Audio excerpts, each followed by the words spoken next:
Fala galera, beleza? Voltando aqui agora, vamos falar um pouquinho sobre manipulação de datas. Isso é comum também a gente encontrar diversos formatos de datas nas nossas tabelas, nos nossos data frames. E é normal que esses caras venham em texto ou em qualquer outra coisa do tipo.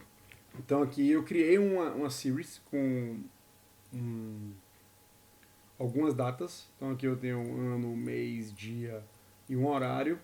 Então eu crio esse cara aqui.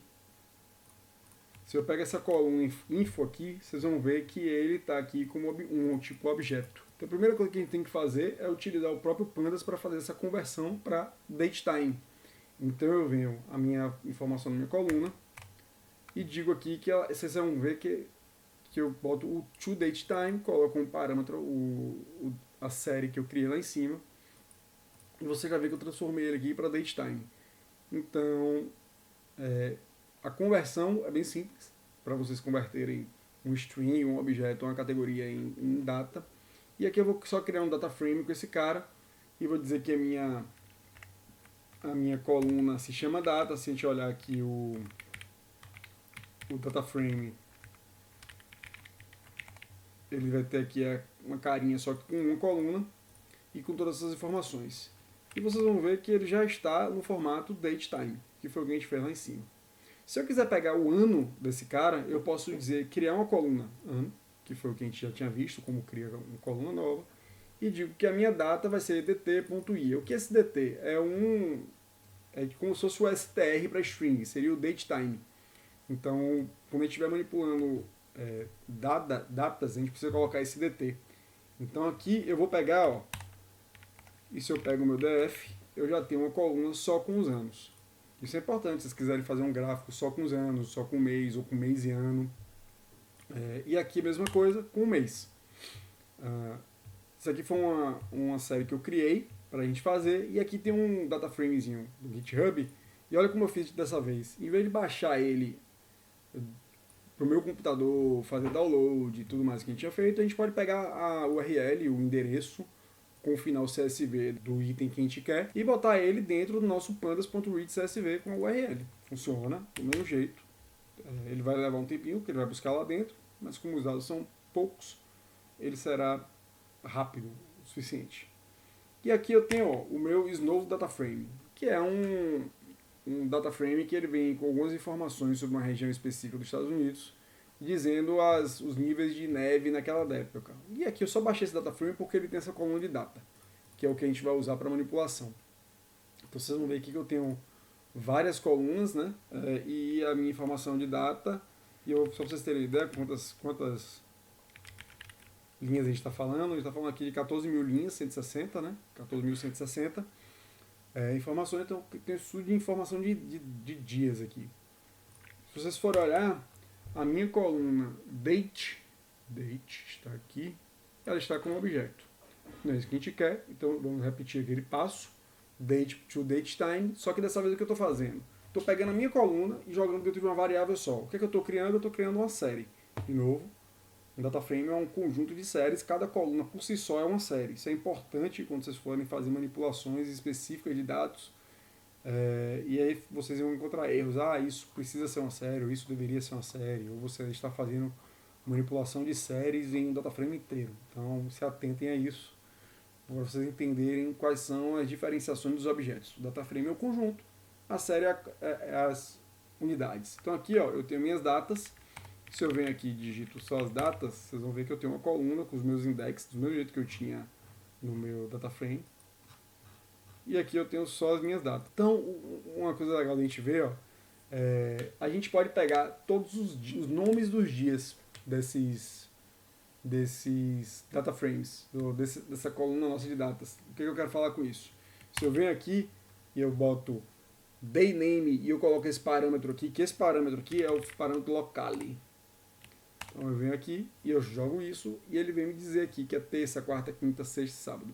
No Linux, eu digitei isso aqui no terminal, locale.a.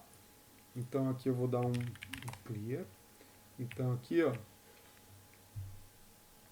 vocês vão ver que eu tenho todos esses caras aqui. Então se eu vier e eu digitar qualquer um desses, eu mudo o nome. Então vamos testar aqui para ver. Não sei nem o que é isso aqui.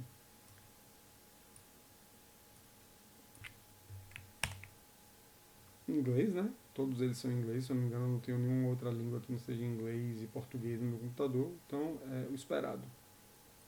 Vamos ver o que é isso aqui. Mesma coisa. Então vamos voltar aqui no nosso português.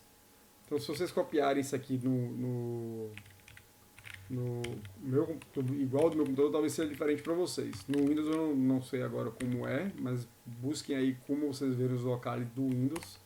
Então aqui eu tenho todos os meus nomes de dia, né? E se eu pegar um dt.monthend, ok, ele está querendo me dizer aqui, ó, vou botar minhas datas aqui em cima. Ele está perguntando aqui se esse cara aqui é um final de mês. Então aqui não é, então ele vai tudo dizer que é falso.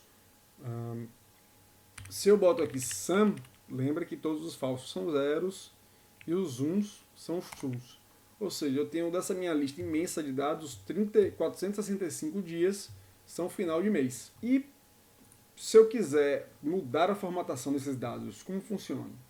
O que eu tenho aqui? Né? Eu tenho ano, mês e dia. É o formato que esses dados normalmente vêm. Mas se a gente quiser mudar isso aqui, botando aqui para vocês verem, olha só.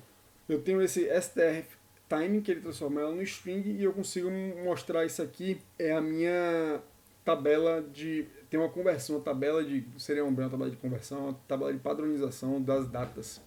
Então, essa é a parte que pode ser a parte mais complexa, dependendo da informação que vocês vão ter em mãos. Então é bacana. Aqui, ó, o Y maiúsculo significa o ano completo, o Y minúsculo significa só o final do ano. Vamos ver se a gente acha mais alguma coisa aqui, ó. Vamos ver. Eu posso... Tá vendo aqui, ó? O D puro é o dia completo. Mas o D, esse menos D aqui, ele já fala que é sem o zero. Então ele entra como um decimal. Eu posso botar aqui o B e ele vai vir como uma abreviação do mês. E aqui é o céu limite, né? E vamos ver aqui. Olha só, eu posso botar o Y com menos, ele vai vir sem a informação do século, né? Que é o que eu coloquei ali só com o Y normal. Aí aqui tem informações também em relação a horas, ou seja, tem muita informação, vocês vão ver aqui, que dá para fazer diversas manipulações nos seus dados de data, de acordo com o que vocês queiram mostrar. Eu acho esse formato aqui interessante, mas o Y por si só também funciona para a gente, né? A gente sabe que ali seria 1980, aqui seria 2019, né? Mas se vocês não quiserem ter dúvidas, então vocês vão ter aqui toda a parte dos milênios, né? Então é bem interessante a manipulação de datas e ela é importante demais para suas visualizações, inclusive principalmente quando vocês forem trabalhar com séries temporais. São dados que vocês vão ter que eles são totalmente atrelados ao tempo. Então é importantíssimo ter na manga essas manipulações de tempo. Então era isso sobre manipulação de tempo. No próximo vídeo vamos continuar aplicando mais um pouquinho do Pandas, entendendo outras formas de manipulação de dados tabulares. Falou!